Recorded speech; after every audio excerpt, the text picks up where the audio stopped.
Everyone, welcome back to my channel learn to live with Pooja. So students, आज के इस video में मैं आप लोगों को पढ़ाऊंगी ICSE class 10 chapter 2 literature the cold within. So let's focused on the poet James Patrick किन्नी।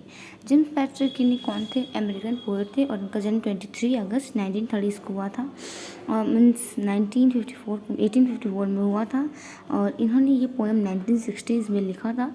इनका ये जो पोएम है ये एक बहुत ट्रैजिक पोएम है जिसमें एक सेल्फिशनेस, एक मीन्स वो बदलापन, रिवेंजफुल और सबका जो दिल है वो सिर्फ जेलसी से भरा हुआ है। ये पोएम इस बेसिक के ऊपर बेस्ड है।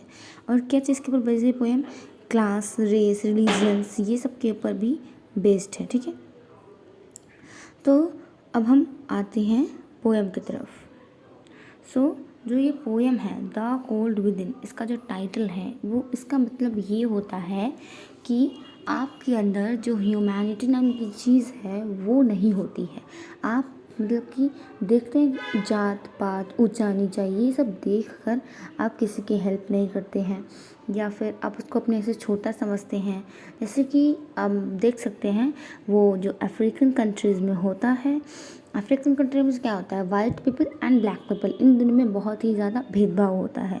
वही इस चैप्टर का मतलब है यहाँ पे द कोल्ड विद इन, जो हमें नहीं करना चाहिए। हमें जात पात, ऊंच नीची सब नहीं देखना चाहिए कभी भी। किसी की हेल्प, हमें अगर कोई भी ज़रूरत में है हमें उसकी हेल्प कर देना चाहिए without seeing race and culture and religious and all that. So let's come on the chapter. 6 humans trapped by happenstance in bleak and bitter cold. Each one possessed a stick of food, or so the story told. यहाँ पे क्या बोला जा रहा है कि 6 आदमी हैं, ठीक है, और वो लोग ट्रैप हो चुके हैं, मतलब फंस चुके हैं मिस्टेक से। एक जगह है, मीन्स यहाँ पे पर्टिकुलर जगह का नाम नहीं दिया है पोएम में, बट वो बोल रहे हैं कि बहुत ज़्यादा ठंड है और ठंड में वो ट्रैप हो चुके हैं और सबके पास क्या है, एक लकड़ी का पीस है।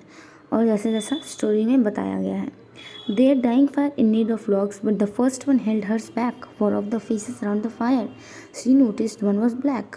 तो जो पहले मतलब जो पहला पर्सन था इस ग्रुप का वो कौन है? एक लड़की है, एक वोमन है। और वो कौन है?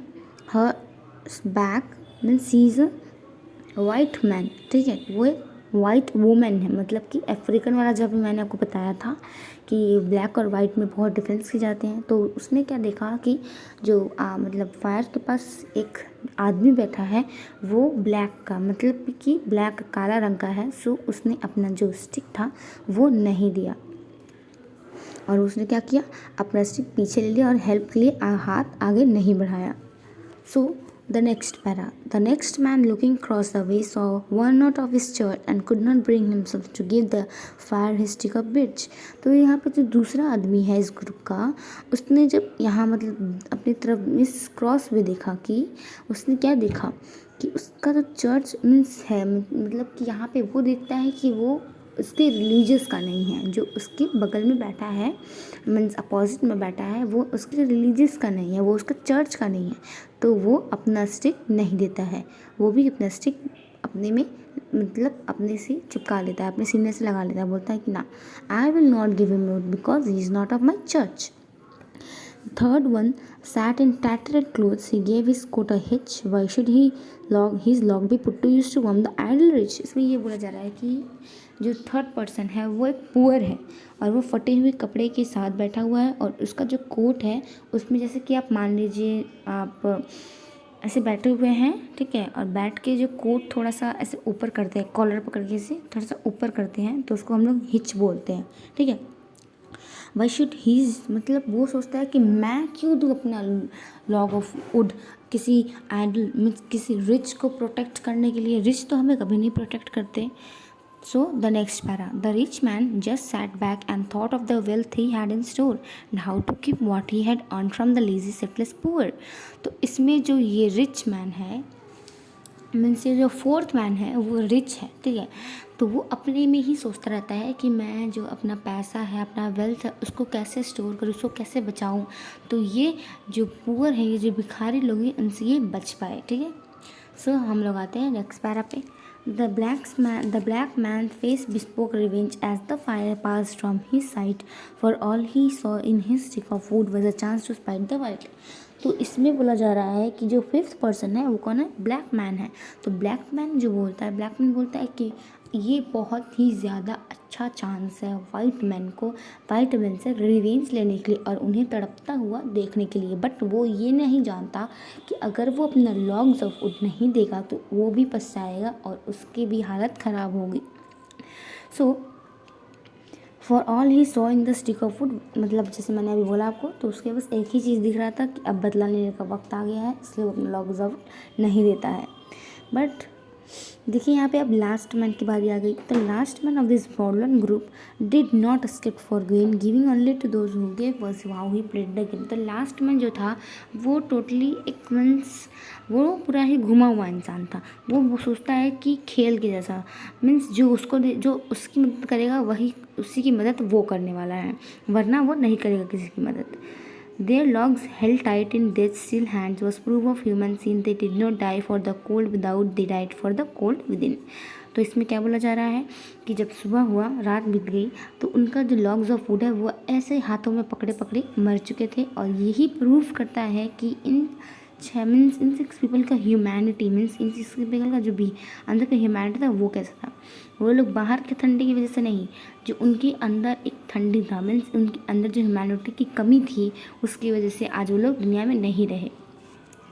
तो जैसे हम लोग ने देखा कि सेकंड पैरा में उस औरत ने मीन्स उस वोमेन ने अपना स्टिक नहीं दिया क्योंकि उसने देखा कि बिकॉज ऑफ कलर। ओके, तो हमें ये कभी भी नहीं करना चाहिए। किसी के रंग और रूप की वजह से हमें उनकी मीन्स अंदर की फीलिंग्स नहीं जाननी चाहिए कि वो कैसा है, काला है तो बुरा है, गोरा है तो बहुत अच्छा है, ऐसा नहीं करना चाहिए। एंड जो थर्ड पैरा है तो उसमें क्या बोला जा रहा है कि वो रिलीजियस का नहीं है। अगर मान लीजिए कि आपके सामने एक रोता हुआ बच्चा बैठा हुआ है, तो अगर आप अगर आप जान जाते हैं कि वो आपकी जात का नहीं है तो आप उसकी मदद नहीं करेंगे। ऐसा हमें बिल्कुल नहीं करना चाहिए। Without looking any type of religious we should help everyone who is in need of help. और एक है पुअर, तो पुअर क्या बोलता है कि आइडल तो हेल्प मीन्स रिच तो हेल्प नहीं करते, तो मैं क्यों हेल्प करूँ उनको। सो ये भी एक बहुत ही बुरा मीन्स है। ह्यूमैनिटी एक सबसे बड़ा मीन्स वो क्या है, ह्यूमैनिटी ही एक सबसे बड़ा हम लोग का रिच टाइप का पीपल है। अगर ह्यूमैनिटी आपके अंदर है तो आप बहुत अमीर हो, बहुत ज़्यादा अमीर हो। ह्यूमैनिटी नहीं है तो आप दिल से गरीब हो, ठीक है। तो पुअर को भी कभी कभी हेल्प कर देना चाहिए। विदाउट मनी तो वो लोग मीन्स कुछ नहीं कर सकते, बट अगर जो कर सकते हैं वो तो करना ही चाहिए।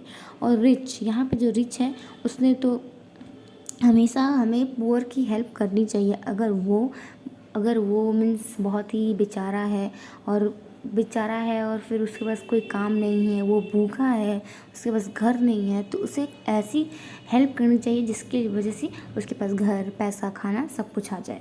और फिर ब्लैक मैन जिसने आपको बताया मैंने यहाँ पे कलर का डिफरेंस मीन्स रेसियसम। उसके बाद जो लास्ट पैरा में है इस फॉलोन ग्रुप का मतलब है कि ज़िद्दी या फिर जो ग्रुप होता है जो बहुत ही ज़्यादा क्या बोलते हैं उसको, ह्यूमैनिस्ट होता है, ह्यूमैनिटी नहीं होते उसके अंदर, उसको हम लोग फॉलोन ग्रुप बोलते हैं। तो होप सो आपको ये स्टोरी समझ में आ गया होगा। सो स्टूडेंट्स आज के लिए बस इतना ही। And subscribe my channel to get all the notifications. और इस चैप्टर के आपको इंपॉर्टेंट क्वेश्चंस और उनकी मीनिंग्स भी मिल जाएंगी, but you have to do only one thing, you have to subscribe my channel to get all the notifications. So like my videos, share it with your friends, be safe and stay at your home.